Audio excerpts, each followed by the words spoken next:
I I will try to filming like this. I don't know how to keep it to be able to see it proper. We are in Brasov because it's my first live here on YouTube. I will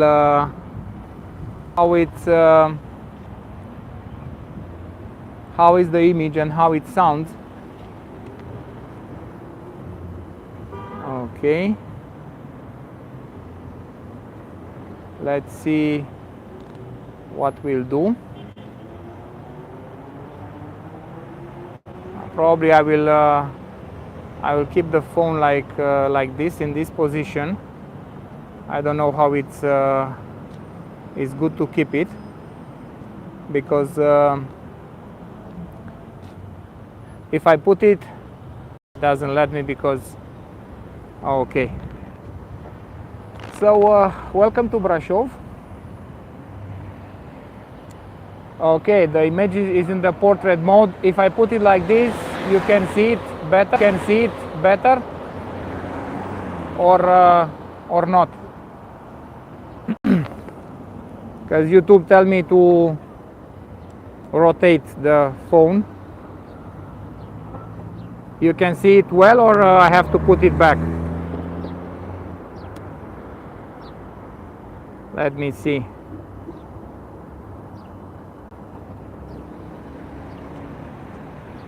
If you can see it well like this, if it's not portrait, if you can see in landscape well on your device, please let me know, because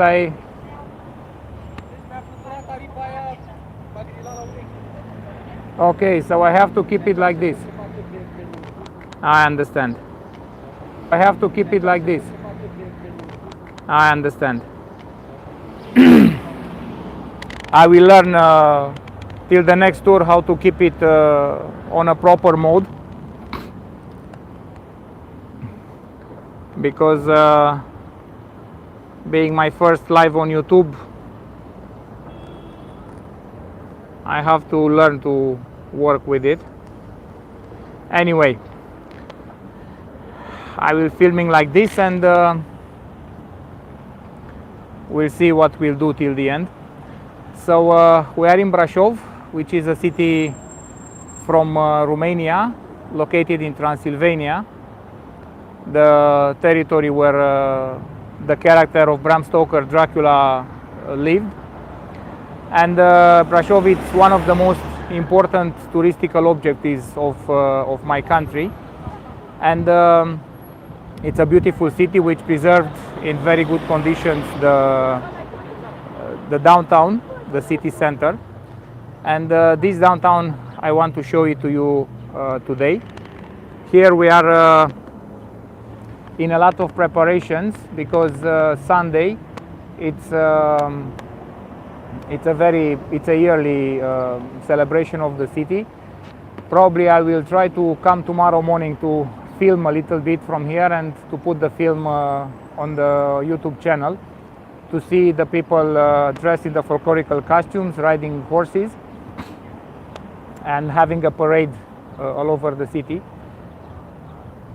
I will start to tell you the story of Romania.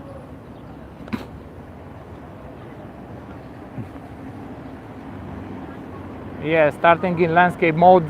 For the moment, I don't know how to do it, and I will not lose the time, your time, to do it right now. So even that will be not very comfortable. I will try to tell you the stories, and for the next tour, which will be Monday at Dracula's Castle, I will learn till that moment how to film in the landscape mode. So Romania, it's a Latin country, which is here on the continent till at least 3,000 years old. We are one of the oldest nations of Europe, and we are Latins at the origins. Our ancestors, our direct ancestors, the Dacians, were a population belonging to the Thracian nation, which was spread here into the Balkans, and a part of those Thracians fought on the Trojan War, the famous Trojan War, and after that they traveled by their boats to Italy when they combined with the indigents, and because their culture was superior to the indigenous culture, they prevail actually, and that's why at the basic of the Latin language are a lot of it actually stays this Thracian language. So the Dacians, being a tribe of this Thracian population, they were speaking the same language, and they had a very high spiritual and material culture here in Europe. Reason to be very feared and very respected by their enemies. And during the times of the Julius Caesar at Rome, here one of the first Dacian kings, Burebista, he actually made the first unite kingdom, the first centralized state of the Dacians, uniting all the Dacian tribes together. And he attacked many times the Roman Empire, causing them a lot of troubles, and making the Roman Emperor Trajan to try to conquer Dacia, to finish with these troubles with the Dacians first, and second, Dacia, or Dacia, which is the name of Romania into the antiquity, it was a very rich country in gold, in silver, in mountains of salt, and in huge surfaces covered with forests, with wood. So the conquer of Dacia was made in between the year 101, 102 after Christ, 105, 106, the second one, and the Romans finally conquered the western half of Romania, actually, and they developed an entire Roman administration in this new province of their empire. The eastern half of Romania remained under the control of the Dacian tribes, which preserved their way of life over there. So the Romans stayed here for about 164 years, and this period was enough to Latinize the Dacian population, the conquered Dacian population. That because the basic Latin, or Latina vulgaris as it is called, it was very similar with the Dacian language, having in the middle the Thracian one, the Thracian language. So that's why the Dacians were conquered and Latinized extremely easy in a very short period of time. If you want to make a comparison, a parallel, in the north of Africa, the Roman Empire stayed more than 164 years, and in countries like Morocco, Algeria, Tunis, the Latin words are not at all, doesn't exist. So here in after this conquest of Dacia, the Romans pulled back into the south of the Danube, in Bulgaria from today. That because was starting a period of history of the European continent called the period of migrations, where nations, tribes coming from the east, from Asia, the Longobards, the Avars, the Huns, the Vandals, the Slavs, came in here to attack and to rob the rich and mighty Roman Empire. And because Dacia, our country, was at the eastern frontier of the empire, we were the first attacked by them. And it was very difficult for the Romans to keep a frontier which was organized over the mountains, over the hills, through those forests, and they prefer to put between them and these migrators a natural frontier, much easier to be defended, the Danube. So that's why in the year 271 after Christ, during the Emperor Aurelianus, they move all the administration, all the army into the south of the Danube, letting behind the population, which was a Dacian Roman population, not Dacians, not Romans yet, not Romanians, definitely, a mixture, mostly agricultures and shepherds, to defend and to continue to live in here.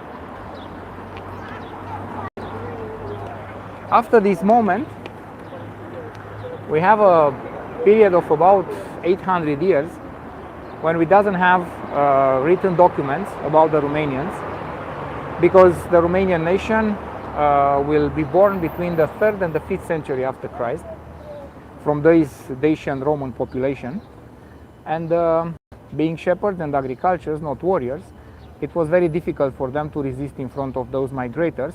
That's why they refugee themselves on the top of the mountains, into the deep forest, where it was almost impossible to create and to maintain a documentary archive. That's why we doesn't have information about them, written information. We have only archaeological discoveries. Here I will start a small parenthesis in my speech, because I want to present you this church, which is connected with a theory which says that Transylvania, it's a miniatural Europe. That because here we have the most important 3 language families of Europe: the Latins, Romanians, the Germans, and the Finno-Ugrics, the Hungarians. Also, we have the most important religions of Europe: the Greek Orthodox, Romanians, the Catholics, Hungarians and Germans, and the Protestants, also Hungarians and Germans.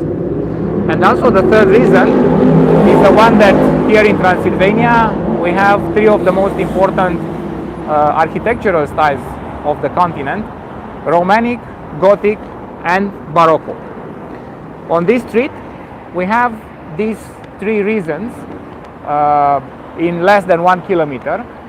Here, for example, it's a church built into the Baroque style, belonging to the Hungarian community and to the Roman Catholic religion. In front of you, in the back, it's the Black Church, which is a Gothic one, belonging to the German community and to the Protestant religion, Lutheran. And in the Council Square, I will show you the Romanian church, Greek Orthodox and Romanic style. So in less than 1 kilometer, 3 churches belonging to 3 different communities, 3 different architectural styles. And with all these reasons, we never had religious wars in here. We are an example of good life together of all these populations. Because I mentioned the Germans and the Hungarians, maybe you are wondering what are doing the Germans and the Hungarians here among the Romanians. It's very simple. After this period of 800 years of migration of populations, the Hungarians, one of the last migrators which came in here in Europe, after they were defeated by the Germans, they were settled into the Pannonic fields, where they are still living in Hungary, and they were joined the Roman Catholic religion. They were baptized into the Christian religion, joining the Roman Catholic one. So that's why they starting to use in their documents the Latin language, which is the and it used to be as well the official language of the Roman Catholic religion. So that's why around of the year 1000 they were starting to write in their documents about Nostra Terra Transilva, which in Latin it means the territory beyond the forests. Trans, beyond, Silva, forests. And from this Transilva we have today the name of Transylvania. So the Germans discovered, the Hungarians discovered this country controlled by the Romanians, which were organized and ruled by small rulers in small counties, and they decided to conquer this territory for them. So that's why around the year 1000 they started a very long period of fights against the Romanians, period which was started around the year 1190, so almost 200 years of fights. Finally, they conquered the territory from the Romanians, and Transylvania get under the control of the Hungarian kingdom. So, because the Romanians doesn't want to work for them, they want them out, obviously. The Hungarians were forced to bring in here for the defense of Transylvania Sekes, which are a population, which is a population related with them, and also Hungarians, because I forgot to mention it. If you look on the map of Romania, you will see that Transylvania as a region is placed into the middle of the country, and it's surrounded by the Carpathian Mountains like a citadel by its walls. So to defend the eastern side of Transylvania, the Oriental Carpathians, as we call it, they brought in here those Sekes and the Hungarians, and they colonized them in that area where they are still living, their descendants. And as well, because they need very good merchandisers and very good artisans, which Romanians wasn't so much, because, as I said, they were mostly shepherds and agricultures. They colonized in here Germans from the left side of the river Rhine and from Bavaria, and from the south of Belgium, to come in here. So that's why we had a very strong German population in Transylvania. This is the council house, which I show it to you right now. It used to be the city hall of the city, but I will tell you a little bit about this one in a couple of seconds. So coming back to my story, those Germans coming here, they took the land from the Romanians to build their houses, their villages, their churches, and because of this reason, of course, the Romanians organized a lot of rebellions against of this situation, trying to do some liberation movements, armed movements, without success, obviously, because they couldn't win a battle against the well-trained and armed Hungarian army. So that's why, after one of their rebellion in 1437, the Hungarian king says that in Transylvania will be from now on recognized only three nations: the Germans, the Hungarians, and the Sekes. Romanians were left to be here just to live, because they couldn't kill them all, and they became tolerated actually in their own country, and was continued to work for the one which controlled this territory. That's why when the Germans starting to build medieval fortified cities, the Romanians wasn't allowed to live inside, and they have to live outside of those cities. What happened, the same thing here in Brasov, and we have a Romanian neighborhood which still exists into the mountain area on the side of the city. And this is a city, Brasov, it's a city like many others, founded by the Germans, and documentary attested for the first time in 1235 under the name of Corona, in German Kronstadt and in Hungarian Brasov. The Romanian name of Brasov came from the Pesenegs, which used to be a migrating population, which was settled here for a while, and they actually called the place Bras, which in their language was meaning clear water. The suffix ov from the end, it was like a diminutive for the clear water. So from here, Brasov. The Hungarians adapted in their language Brasov, and the Germans call it Kronstadt from the first Latin name of the city, Corona, which was meaning crown. As you can see, this is the main square of the city. It's called the Council Square, after the council house, which used to be the city hall of the city for a while. And that tower that you can see it right in front of you, it was built into the 16th century as a watchtower for everything could happen around of the city. And after that, the guilds, the guilds from the city starting to build small offices, let's call it, around of the watchtower. Till the end, the result was the house that you can see it right in front of you. The Council Square, it's like the dining room of the city. Like in many European cities, the main square is the dining room, because like the dining room from your home, where all the members of the family are meet together or meeting their guests, here was actually happening the same thing. Was the main place for parties, as you can see, markets, as you can see, and executions, as you cannot see, fortunately, because the death punishment is not legal and is not permitted in Romania.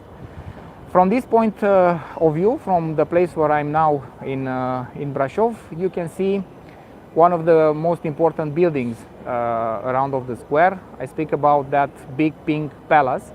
It was called the Cel Palace, belonging to one of the most important people from the city, a very rich family. They had a lot of industries around of the city, and one of those industries, a brewery, it's still working in the city, producing a beer called Ciucaș, which is still existing in Romania. Near it, it's a smaller house having the beige color. You can see it. I will try to bring it closer to you. That house, it used to be the main headquarters of the Austrian army in Transylvania around of 1700, and for this reason it was used a couple of times as a hotel for the visits of the Emperor Franz Joseph here in Transylvania into the 18th century. I will go now to the opposite corner of the Council Square, because I want to show you some of the things, and I will pass through the kiosks, because I told you Sunday we have a very important celebration here into the city, and I will tell you a couple of things about the guilds, because I mentioned it before.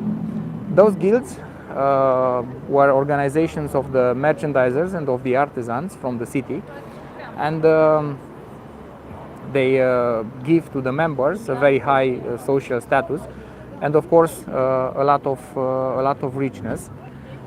For the one, these are the Romanian folklorical suits, and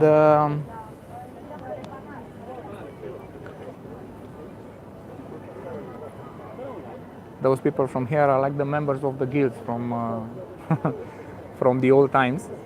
And to be member of the guild, you have to be a boy, to have around 16 years old. He was working into the guild as an apprentice for about 2 years. After that period, he was free to go to work, to practice your specialty for about 2 years outside of your city. And after that, he was coming back to sustain another exam. And if you get the exam, you have to get married with one of the daughters of the guilders, just to keep the business into the family. That was the reason that they have to be boys. And because the guilds were very rich and very powerful, the people from those guilds had in their responsibility one of the towers or the bulwarks of the city, to maintain it, to defend it, to repair it. So that's why we have a lot of names like the Butchers Guild, the the Furrier's Tower, the Shoemaker's Tower, these kind of things, and other Romanian florical blouses. And here it's a small stage where they certainly will perform some shows for the night. But now we'll go to the Black Church to tell you a couple of things about it. The Black Church is the largest Gothic church between Vienna and Istanbul. Not in Vienna, not in Prague, not in Budapest. In Vienna actually is the St. Stephen's Dome, but in Prague and in Budapest doesn't exist a larger Gothic church like the one from Brasov, like the Black Church. And as you can see, the square is pretty full at this time because it's Saturday and the people are coming into the dining room, as I said, of the city to meet their friends or to spend couple of hours into a very beautiful and pleasant environment. Things which were happened actually always here in Brasov.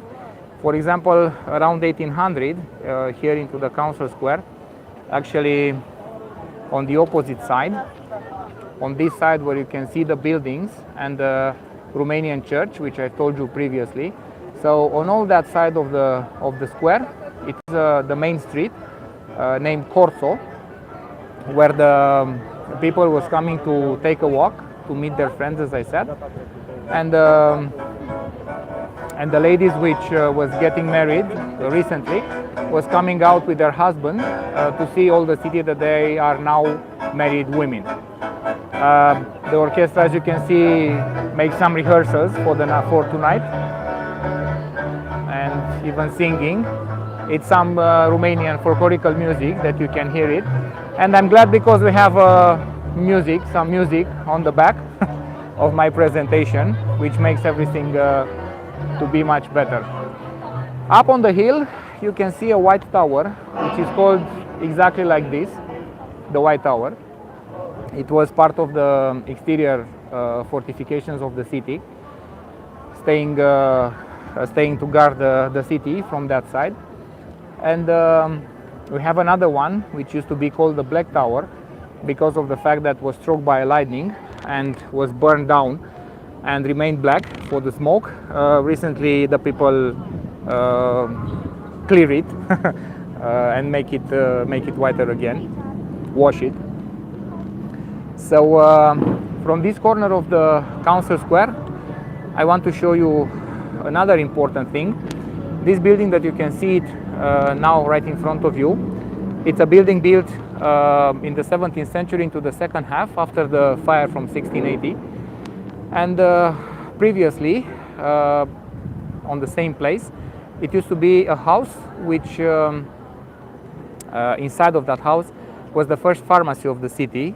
So in the 16th century, we had a pharmacy in here, and also is the oldest pharmacy from Romania. It used to be discovered in here. So we are very proud of this. And another old building, it's this yellow one that you can see it in front of you. It was built around 1630, 1660, something like this. It's a building which was built on a piece of land, given to the Guild of the Merchandisers by the widow of one of the mayors of the city, Lucas Hirscher. And they built here around 1560 a warehouse for their goods, and as you can see, it's still standing after such a long time. Into the communism, into the 70s, into the 80s, was a very famous restaurant in Brasov. Today the restaurant remained only on the ground floor of the building. In the rest is not used anymore, unfortunately. I will come back to the Pink Palace. You will see near it a house, a small blue house with the Romanian flag and the flag of the European Union at the windows. It's the house called Mureșanu House, belong to the Mureșanu family, one of the most important intellectuals families from Brasov. People which had a very important activity into the local literature and into the Romanian politics, but mostly they are very well known by two things. First, the one that around 1860 they published the first Romanian newspaper from Transylvania. Is the year when the Romanians from Transylvania are starting to receive back their political, social and military rights, which was took in 1437. So after about 500 years, they starting to receive back their legal, normal rights here in their own land. And this family created the first Romanian newspaper from Transylvania instead of that house. The name was Gazeta de Transilvania, or Transylvanian Gazette, if you want. And the second reason that they are very known in Romania is the fact that one of them, Andrei Mureșanu, it's the author of the lyrics of the actual Romanian anthem called Wake Up Romanian. I want to tell you that now we'll go to the Black Church, which was starting to be built around 1383, ended almost 100 years later. And as I told you, it's it's the largest Gothic church between Vienna and Istanbul. Of course, the church has a lot of legends connected with it, and one of them it's connected with a statue of a children, which is built of one of the buttresses of the church. You can see it right over there, the profile of a child bent over the roof, bent over the buttress. The kid was an apprentice of one of the artisans working to the construction of the church. Being more gifted in his work than his master, was pushed by the jealous master over the roof, died, and the master was captured by the police and executed into the main square. Also, you can see some statues, some exterior statues right in front of you. This one, it belongs to Virgin Mary, which was looking to the downtown, to the council square, to the main square, because Virgin Mary was not only the protector of the church, but also the protector of the city. And at the bottom, at her feet, exists carved in stone a crown, which was the first coat of arms of our city. Near her, it's another statue of St. Peter, having it used to have in one of his hands the key of heaven. Near him, it's Jesus Christ, and on the right side of Jesus Christ, it's St. Paul. St. Paul and St. Peter are usually stayed at the both sides of Jesus Christ, and into the architecture of the churches, they are usually guarding the way to the altar, as I used to say, because are built and are placed their statues on the both sides of the altar. Speaking about the churches, remember that when the Christianity was accepted into the Roman Empire around of the year 330, under the reign of the Emperor Constantine the Great, the Christians starting to get together inside of the basilicas, buildings which and institution in the same way, which was designed during the Roman Empire as the places for as a court, if you want, to come in front of the emperor of the Roman Empire to be judged or to pray of the Roman gods. When the Christians starting to use those basilicas, they came in front of the new emperor and judge, Jesus Christ. From the term basilica, we have in Romanian language the word biserică, which it means church. The first churches were like a copy of heaven. That's why we have inside saints, angels, flowers, and were built into the Romanic architecture, which have small, pretty small windows, which makes that one of the main elements of the heaven, the light of God, to not be inside of those Romanic churches into a very large quantity.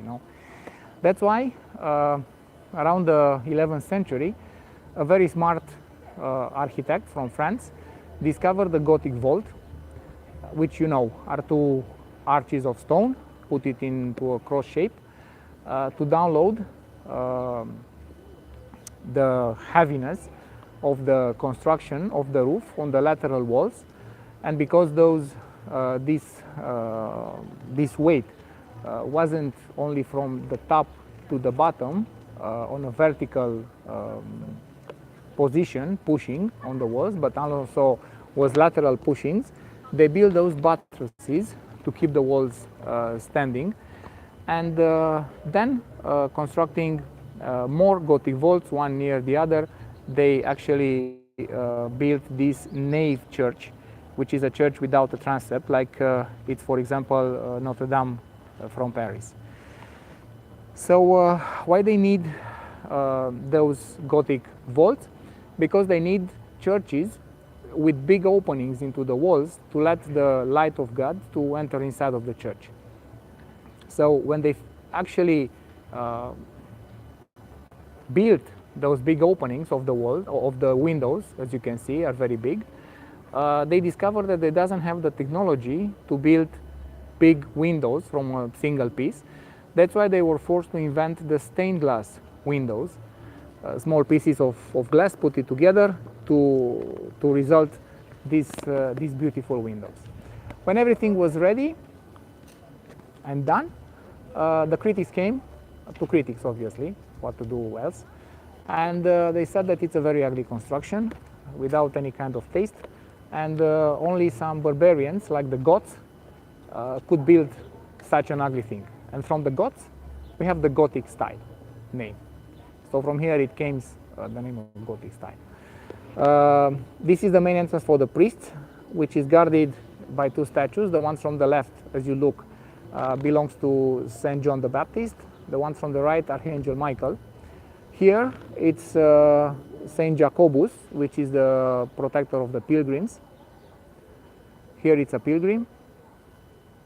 The next one is the statue of Saint Catherine, a saint from the Middle Orient. And this one, it belongs to Thomas Sander, which it used to be the priest which had the idea to build such a big, impressive church here at what he considered to be the end of the Catholic world. Even that the Romanians, as a majority of population, they were Greek Orthodox, not Roman Catholics. Here we are into the courtyard of the Black Church. Under my feet, under the pavement, they discovered 6 years ago a lot of construction of houses. Actually, what you can see here, this square with stones surrounded like this, it represents one of the constructions, one of the limits of one of the constructions which are founded now under the ground. Also, they found graves near the walls of the Black Church, a chapel dedicated to Saint Catherine on this right in front of you on this side of the courtyard, and many other constructions in here.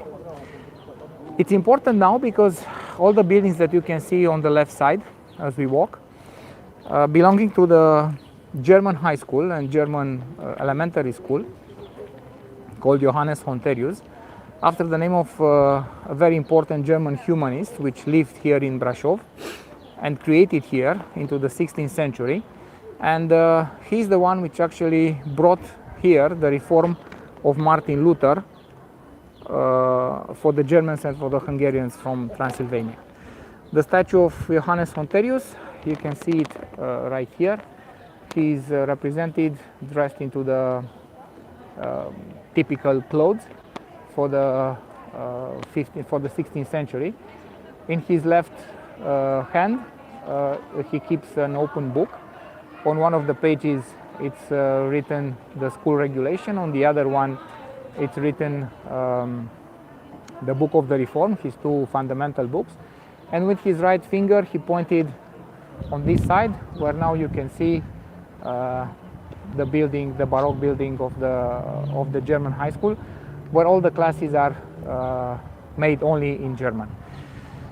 Unfortunately, the German population, the German community is not so big, because in 1991, 1992, after the falling of the communism in Romania, as in all the Eastern Europe, those descendants of the previous German colonists left Romania in mass proportion, going back to Germany, to their country, just to be sure that they will escape from the neighborhood of the Russians and of the communists. Leaving the courtyard of the Black Church, I will lead you on the streets to the final point of our tour. As I can see, you are still with me, as at least a part of you. And I will show you one of the, which is considered one of the narrowest streets in here in Brasov and in this part of Europe, in Romania. When the Germans starting to build the city, they divided it in neighborhoods for the guilds, and between those neighborhoods they created some, let's call it, frontiers, just to thank you, LC. So I hope you like it, my story. So those frontiers, wide pieces of land between them, make the separations between the neighborhood. It was very important to know which guild, what kind of taxes will pay to the municipality of the city. One of those frontiers escaped. Escaped from what? From the fact that when they started to build the actual houses, because of the lack of space, they build the houses one near the other, as you can see right in front of you. So in many situations over those frontiers. So that's why the single frontier which remained, I will show you in a couple of seconds, was transformed into a real linked corridor between two streets for the firemen department. And today it's called the Rope Street, and is considered to be the narrowest in Romania and in this part of so-called Eastern Europe.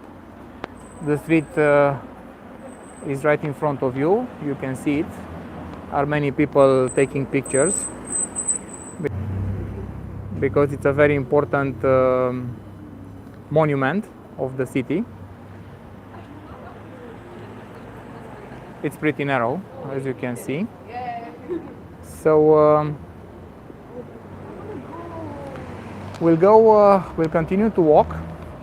In front of you, you can see right now a gate. It's one of the gates which was used by the people to enter to the medieval city of Brasov. It's called the Skei Gate. It's called the Skei Gate. That because the Skei or Sceau was the old Romanian name, meaning the Romanians were forced to live outside of the medieval German city. So that gate was rebuilt around 1860. After an earthquake, the original gate fell down, and they rebuilt it. They built another one, the one that you can see it right in front of you. We have in Brasov not only those three important communities, the Germans, the Hungarians, and the Romanians. Also, we had another community here, the Jewish community. And we doesn't have only the Jewish community, we have a synagogue as well. I will show you very soon. As far as I know, it's very similar with the type of synagogues from New York. It was built in 1901. It have a very modern architecture. And right above it, the mountain Tâmpa, which is behind it, You can see near that rock the name of Brasov, the name of the city. I used to say it's our Brasov wood, like the Hollywood famous one. And I'm going to the last objective from this tour, which is the single original gate from the medieval city, which remained standing until 1559. And it have a very interesting particularity, which I will present it to you when I will be there. Here it's an image of a girl, and it's a guest house called Villa Catarina. This Catarina, it used to be the love of Vlad the Impaler Dracula, the famous character that you know it very well from the movies and books. And she was the daughter of the chief of the goldsmith guild from Brasov. And when Vlad the Impaler Dracula was living in Brasov and working and defending the weavers' bulwark from the city, which is somewhere near the mountain, near the hill. He met Katarina, they fall in love, they have many children together. They never get married because he was a prince, she wasn't. He was Romanian, she was German, and his adversity with the German community and with the Germans from Transylvania made the Germans to write a lot of stories about his cruelty. And because of this reason, we have today the book Dracula, the novel Dracula of Mr. Bram Stoker, because he found those stories and he developed his character. We'll go, as I said, to St. Catherine's Gate, which is the single original gate which remained from the medieval city. Now you can see the whole street till the end. We had luck that wasn't rain during of this tour. We had a couple of days with rain and cold here. And before to show you the medieval gate, I will show you right in front of you is the first Romanian high school from Transylvania called Andrei Shaguna, after an Orthodox bishop which put the foundation of this high school. Now it's a national college. The rank was go a little higher, and it's a high school where graduated many personalities of the cultural life of Romania, and many of them members of the Romanian Academy. Here we'll enter in this small park where are a lot of trees and plants, because it belongs to the Rangers faculty of the University of Transylvania from Brasov. Transylvania is from here. That's why a lot of trees, a lot of plants. These guys which are studying to becoming rangers and engineers into the wood industry, they are studying on these plants. And the building in front of you, it used to be around 1800 a girls' school, a German girls' school. This is the gate which I've told you previously. As you can see, the gate it have 4 small turrets around of the main tower, which it means that if this was the sign that in this city they can pronounce the death sentence against the criminals. As you can see, the death sentence was something that only the king or the emperor could give, but for some services he can give this right to some communities or cities or nobles. And into the German world, which it means Germany, Switzerland, Hungary, Czech Republic, Slovakia, Romania, places where the German civilization existed into the past, they used to show this rite, this ius gladi, as it is in Latin, placing 4 small turrets around of the main tower of one of the gates, just to know the people which are entering in their city that if they commit some crimes here, they can be executed, actually. This was the tour in Brasov, my first tour on YouTube. You could never know the art we could see you. So, after closing of HeyGo application, so I'm planning Monday to be at Dracula's castle near Brasov at Bran for another live, and I will enter inside of the castle, presenting it for you with all the details, with all the stories about Vlad the Impaler, Dracula, and his fights against the Ottoman Empire. And also I will try tomorrow to arrive here at this big parade of the youth from Brasov, as it is called, or Junii Brașoveni, to film a little bit, to make a short movie of presentation, to have an idea about what is all about with this celebration of the 7 groups of young people which are having this parade in the whole city, dressed in beautiful folklorical costumes. Hoping that you like it. I will ask you to, if you like it, to give me a like, just to spread much better the video everywhere. To subscribe to our channel, to Visit Transylvania travel channel, which also belongs to the travel agency Visit Transylvania Travel. So if you had in plan for this year to visit Transylvania or to visit Romania, I will ask you to find us on visittransylvania.ro, our website, and to book a tour. Maybe I will be your guide for real this time here in Transylvania. And if you can come this summer, I wait you for Halloween, because we organize, as usual, one of the best Halloween tours and Halloween parties here in Transylvania. I'm glad I'll see that you like it. So for the Halloween tour, you can see the movies, the videos from the last Halloween tours on this YouTube channel of Visit Transylvania Travel. You will find it to see what kind of parties we can do. Thank you very much. And as I said, like usual, good morning, good day, and good evening, wherever you are. Thank you very much for watching me.